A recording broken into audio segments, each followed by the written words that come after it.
We're going to narrow our scope for a couple of minutes and a couple of questions. The Jaycees in the week or so leading up to this, whereas Erica, correct me on that time, last week or so you all have solicited questions and received those from voters here in the county. So we're going to go through those questions first, and when the time permits, we will go to some of the questions we've taken from the floor. Am I correct? Yes, ma'am. All right. We're going to narrow the scope in a little bit to the candidates to my immediate left and immediate right. So here I am caught in the middle with our candidates for sheriff. And again, we mentioned a third candidate, Keith Howard, who will be on the Democratic ballot in November, was unable to be here tonight because of a previous commitment. We have two candidates, Noel Brown and Jared Akins. I'm going to bring the first question that was submitted, and Noel, I'm going to bring this to you first and then to Jared, and then we'll switch back and forth with each question. How successful do you feel the joint effort with the Statesboro Police Department to form the crime suppression team has been? And what is your vision of the future of the CST and the STEP, let me spell that out, Sheriff's Targeted Enforcement Patrol Unit? The crime suppression team is a great concept. I certainly plan to keep it intact. Enforcement of our drugs is necessary for keeping our community safe, as many violent crimes often occur as a result of illegal drug use. Nowadays, law enforcement officials seem to be more concerned with arrest statistics than performing their job well. Arrests are important, but so are convictions. Arresting a criminal does not make the community safer if the offender immediately returns to the street to do improper procedure or an incomplete investigation. I will ensure the proper cases are made where necessary so they may be successfully prosecuted and not provided favorable statistics. Unfortunately, we live in a time where special teams are necessary, even for small departments. However, we should realize that in most cases, it will be the uniformed patrol deputy who first arrives at a serious incident and therefore more likely to become involved in an armed confrontation. So while the need for training and equipment of specialized units is obvious, so is the need for training and equipping the first line deputies. They are the ones who enter onto the scene at 3 a.m. and often resolve the situation before the arrival of special units. Jared. And if you'll bring that microphone forward, I'm told from the booth. In terms of how successful crime suppression has been, I think you've got to look at a couple of things. One is the fact that we've had criminals actually tell us that they would not come to Bullitt County to commit a crime, to sell dope, to do whatever, because they were afraid of being arrested. Their reputation has gone around, and a significant part of that is because of the crime suppression team. The statistics for 2015 alone, 651 cases opened, 50% in the city, 50% in the county. 1,688 arrests, 540 of them felonies, 33 fugitives arrested, $378,000 worth of drugs taken off of our streets, and 97 illegally used or possessed firearms taken off the streets. CST functions as a proactive arm for all three of our agencies. Patrol typically is bouncing from call to call, spending time on calls to 911, calls for service. They unfortunately cannot stay in these neighborhoods where we have high crime statistics, trends, long enough to make a significant difference in that. They're terribly busy.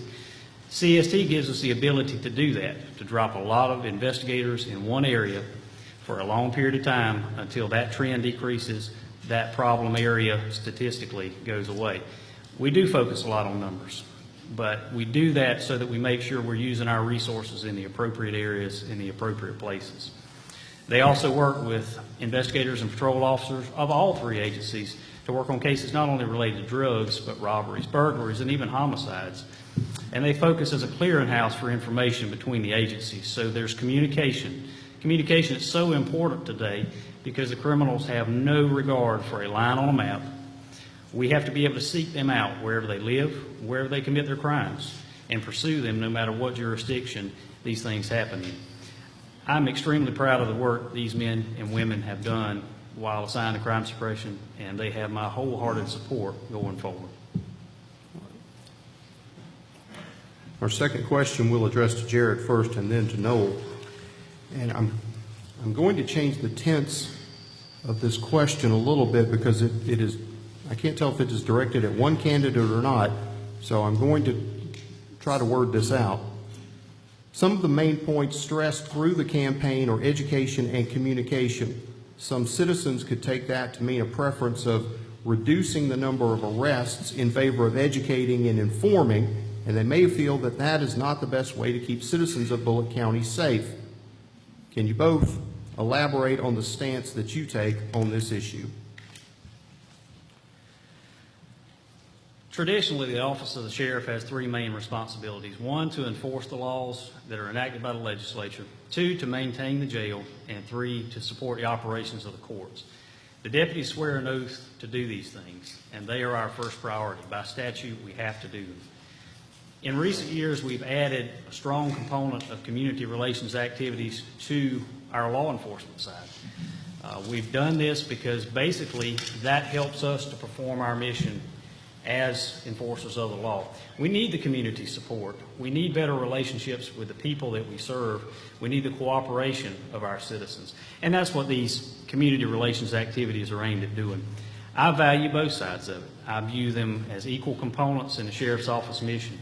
Strong law enforcement, strong community involvement, and both are geared in different ways towards keeping the peace in our community. And you can't have one without the other. Hopefully, our community outreach and interaction does educate people at a young age or at an older age to turn away from crime, to stay away from things that will lead them afoul of the law. However, when there is a crime committed, our deputies have sworn an oath to make an arrest if there's probable cause in those cases, and that's what we're going to do. It's all about keeping our families and our community a safe place to live. I am not simply trying to reduce the number of arrests. I'm trying to reduce the number of times we have to make an arrest. As I have stated before, DARE is a big part of the educational process. I have witnessed it time and time again, myself spending hours in the classroom throughout the county. I've had the opportunity to watch the DARE deputies, James Billings, Bubba Rebel, Jeff Thompson, and Bob Danello. That work, it is good work. It's invaluable work. That they do prevents our children from taking the wrong path. I feel the work of these deputies is just as not more important than those making arrests. It is my greatest desire the concept of education before incarceration will become a standard practice throughout all law enforcement, beginning with the Bullitt County Sheriff's Office. I watch deputies every day mediate disputes. Oftentimes, they're able to avoid making an arrest, but are able to help citizens overcome issues that brought them to them with a conflict in the first place. We also can educate when we do have to incarcerate. Sometimes this means treating people fairly and justly. This creates respect for authority of law enforcement and builds trust in law enforcement, which in turn reduces future instances of criminal behavior. Remember that $1 spent on education saves almost $6 with fewer incarcerations.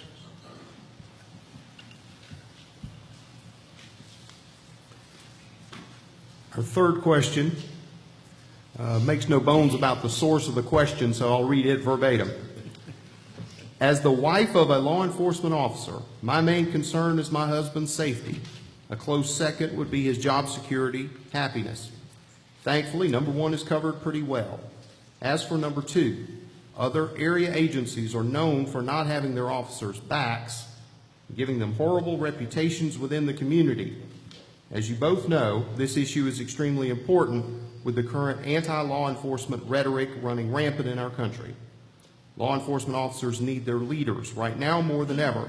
It needs to be proven to them that you are on the same team. How can you convey to the deputies that you will give and continue to give them your full support? We'll begin with Noel. The safety of all our deputies has always been a number one concern for me. This goes back to when I started in law enforcement. Even before then, I served overseas in a time of war, and safety was everything. I know that it's like to be in combat. I know what it's like to worry about losing all I have because I've acted to save my own life. Many times judgments are made before facts are in. I promise to always find the truth before making a decision about an incident. If my deputies are wrong, I will have a process in place. If my deputies are in the right, I will support them 100%. But regardless, in either case, I will not stand behind them. I will stand beside them. Jerry. It's probably the hardest time that I've ever seen to be in law enforcement because of the climate that we work in right now, the environment that the deputies and officers are subject to. And there is nothing like having to make a life and death decision at 3 o'clock in the morning with no supervisor present and knowing that that decision may cost you your home, your family, years in court defending your actions. If a deputy acts within our policies and within the law, I will stand by them no matter what the situation or the pressure from outside of our agency. If they are within our policies and within the law. Investigations into a deputy's conduct have to be fair, they have to be honest, and they have to be transparent to all. Complaints are a part of our everyday life now. We deal with them every single day. They've multiplied in the last few years. But a deputy cannot second-guess himself at the moment of truth. He must have been trained properly, he must have the instincts to follow that training, and he must know that his supervisors have got his back as long as he's following his policy and following the law. One part of what I would do to support our deputies is just have that as a ground rule for any administration that I was sheriff over. Second of all, you have to work with your deputies on the shift. You have to participate in what they do. If they don't see you out and they don't see your life as endangered or the decisions that you have to make as something that you do on a regular basis as they would have to do, you know, the respect is lost, the trust is lost. Third, your door always has to be open. You have to be open to personal problems, to professional problems. That trust is built day by day, and it's built by handling calls, by having that open door policy, and by those deputies having assurances that as long as they follow their training, their policies, and their law, their sheriff will have their back. We could take just a quick moment, knowing that both of these gentlemen currently serve in our sheriff's office, in law enforcement, and both of them that are seeking this office, and just give them a quick round of applause and thanks.